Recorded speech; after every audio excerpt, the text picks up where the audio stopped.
అలాంటిది అంత విలువైన భూమి, కోట్ల రూపాయలు విలువ చేసే భూమిని మీరు 50 లక్షల రూపాయలకి ఎట్లా ఇస్తారని అడుగుతా ఉన్నా.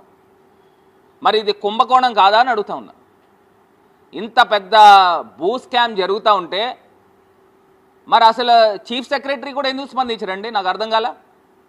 అసలు స్పందించాల్సిన అవసరం ఉందా లేదా అని అడుగుతా ఉన్నా. ఇప్పుడు అసలు ఈ కుంభకోణం ఏంటి, అసలు ఏ రకంగా ఇది జరిగిందనేది ఒక్కసారి మనం దీంట్లో పిక్చర్లోకి వెళ్దాం. అదేవిధంగా 99 పైసలకి భూమి ఇచ్చేయడం ఏంటండి? నాకు అర్థం కాల. అసలు 99 పైసలకి ఎక్కడ ఇడ్లీ అయినా వస్తుందా, లేదా కనీసం కాఫీ అయినా వస్తుందా, లేదా టీ అయినా వస్తుందా? అసలు 99 పైసలకి వేల కోట్ల రూపాయలు విలువ చేసే భూమిని ఏ రకంగా దారాదత్తం చేస్తారు? అంటే ప్రైవేటు వ్యక్తులకి ప్రభుత్వ భూమి ఏ రకంగా దారాదత్తం చేస్తారని అడుగుతున్నా. నేను ఇవాళ కొన్ని పాయింట్స్ క్లియర్గా నేను చెప్పాలనుకుంటున్నానండి. ఇప్పుడు కేంద్ర ప్రభుత్వ సంస్థలైన ఎల్ఐసి కానీ, లేకపోతే ఆర్బీఐ కానీ, ఎస్బీఐ కానీ, విజయ బ్యాంక్ కానీ, కెనరా బ్యాంక్ కానీ, హట్కో కానీ, గెయిల్ కానీ, యూనియన్ బ్యాంక్ కానీ, లేకపోతే ఇండియా బ్యాంక్ కానీ, స్టేట్ బ్యాంక్ ఆఫ్ ఇండియా కానీ, లేకపోతే ఆయిల్ కార్పొరేషన్కి సంబంధించిన ప్రభుత్వ సంస్థలు, మరి ఇవన్నిటికి మీరు అక్కడ విశాఖపట్నంలో కానీ, ఆంధ్ర రాష్ట్రంలో కానీ, లేకపోతే మీరు అమరావతి ప్రాంతంలో కానీ మీరు ఎకరా సుమారుగా 4 కోట్ల రూపాయలు చొప్పున రేట్ ఖరారు చేస్తే, ఊరు పేరు లేని ఈ ఒక ప్రైవేట్ సంస్థ ఓర్సా అంట, ఆ ప్రైవేట్ సంస్థ గురించి కూడా మాట్లాడదాం. ఆ ఓర్సాకి వేల కోట్ల రూపాయలు విలువ చేసేది మీరు ఎకరం 50 లక్షల రూపాయలకి ఏ బేసిస్లో ఇస్తారని అడుగుతున్నా. ఇక్కడ కేంద్ర ప్రభుత్వ సంస్థలైన వీటికి మీరు ఎకరం 4 కోట్ల రూపాయలు చొప్పున కేటాయిస్తే, ఊరు పేరు లేని ఈ యొక్క ప్రైవేట్ కంపెనీలకి ఏ రకంగా దారాదత్తం చేస్తారు? ఇది మీ బినామీలకు ఇచ్చినట్టు కాదా?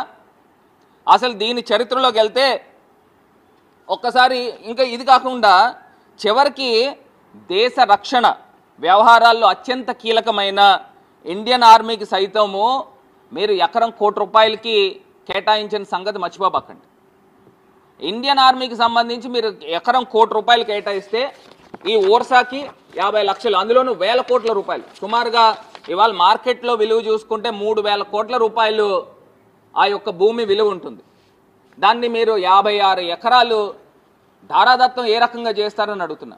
ఇది కాకుండా ఐటీ పార్క్లో 3.5 ఎకరాల స్థలాన్ని ఎకరం 1 కోటి రూపాయల చిల్లరకి ఏ రకంగా ఇస్తారండి? ఇప్పుడు నేను ఒక ఐటీ కంపెనీ పెడతాను, నాకు ఇస్తారా? నేను ఐటీ కంపెనీ, నాకు చాలామంది ఫ్రెండ్స్ ఉన్నారు, ఇస్తారా? ఎట్లాగా ప్రభుత్వము ప్రజల సొమ్ముని ఏ రకంగా అన్యాయంగా, అక్రమంగా ఈ రకంగా చేస్తారని అడుగుతా ఉన్నా. ఇంత దారుణమా?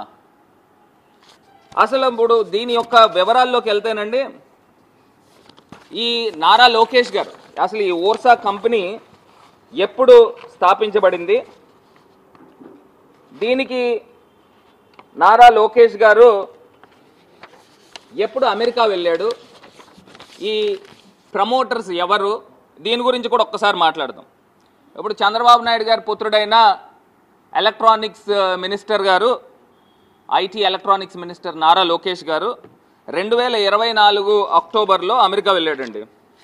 లోకేష్ గారు అమెరికా వెళ్ళంగానే ఆయన ఆర్టిఫిషియల్ ఇంటెలిజెన్స్ గురించి వీళ్ళకి సంబంధించిన ఛానల్స్లోనూ పేపర్లోనూ వండి వార్చేశారు. పుంకాలుగా కథనాలు కూడా తీసుకుని వచ్చారు.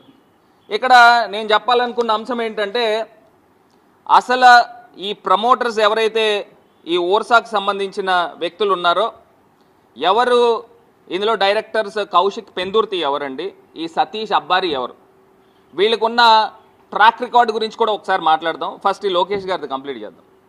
ఇప్పుడు ఈయన అమెరికా వెళ్ళాడు. అమెరికా వెళ్ళిన తర్వాత ఇన్ని వేల కోట్ల రూపాయలు చెప్తున్న ఈ యొక్క ఓర్సా క్లస్టర్ ప్రైవేట్ కంపెనీకి సరిగ్గా 2 నెలల క్రితం 2025 ఫిబ్రవరి 12వ తారీఖున ప్రారంభం అవడం ఏంటి? ఇందులో ఏదైతే ఈ యొక్క డైరెక్టర్లు ఉన్నారో ఈ డైరెక్టర్లు 2024 సెప్టెంబర్ 27 సెప్టెంబర్ 2024న ఇది రిజిస్టర్ అయింది. దీనికి అనుబంధం అని చెప్పుకుంటున్న సంస్థగా ఇండియా ఓర్సా క్లస్టర్ ప్రైవేట్ లిమిటెడ్. ఈ సంస్థ 19 ఫిబ్రవరి 2025లో రిజిస్టర్ అయింది. దీనికి ఇవన్నీ కూడా ఏంటంటే లోకేష్ గారేమో అక్టోబర్లో ఆయన అమెరికా వెళ్తాడు. ఆయన వెళ్ళిన నెల రోజులు తర్వాత వీళ్ళకి ఒక కంపెనీ ప్రారంభం అవుతుంది. ఈ కంపెనీ ప్రారంభం అయ్యి ఈ కంపెనీకి వేల కోట్ల రూపాయలు భూమి దారాదత్తం చేస్తారు. వెంటనే ఇక్కడ హైదరాబాద్లో ఒక అపార్ట్మెంట్లో ఒక ఆఫీస్ కిందన హైదరాబాద్లో ఒక ఆఫీస్ చూపిస్తున్నారు. అక్కడ అమెరికాలో చూస్తే అక్కడ ఒక ఇల్లుని ఆఫీస్ కింద చూపించే కార్యక్రమం. మరి ఇవన్నీ కూడా మోసం చేయడం కాదా అని అడుగుతా ఉన్నా.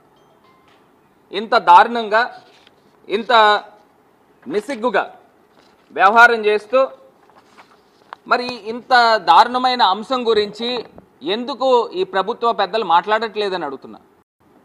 దీని నుంచి స్పందించాలి కదండి. ఏ బేసిస్లో ఈ భూముల్ని అన్యాక్రాంతం చేస్తారు?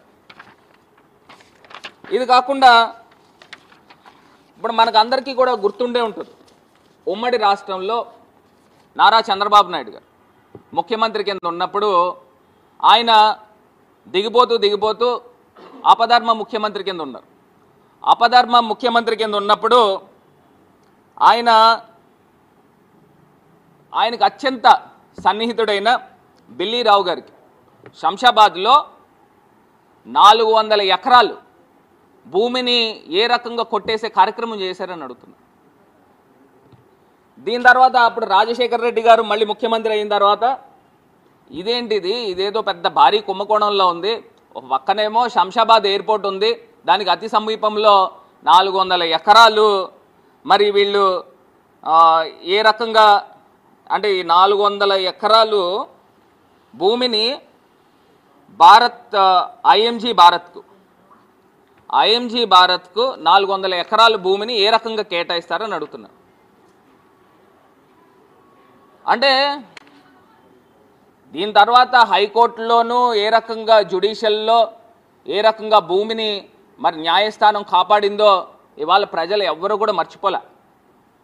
ఇంత అన్యాయంగా ఇంత అక్రమంగా మరి భూములు కొట్టేసే కార్యక్రమం చేస్తూ ఉంటే ప్రభుత్వ పెద్దలు మరి మాట్లాడాలి.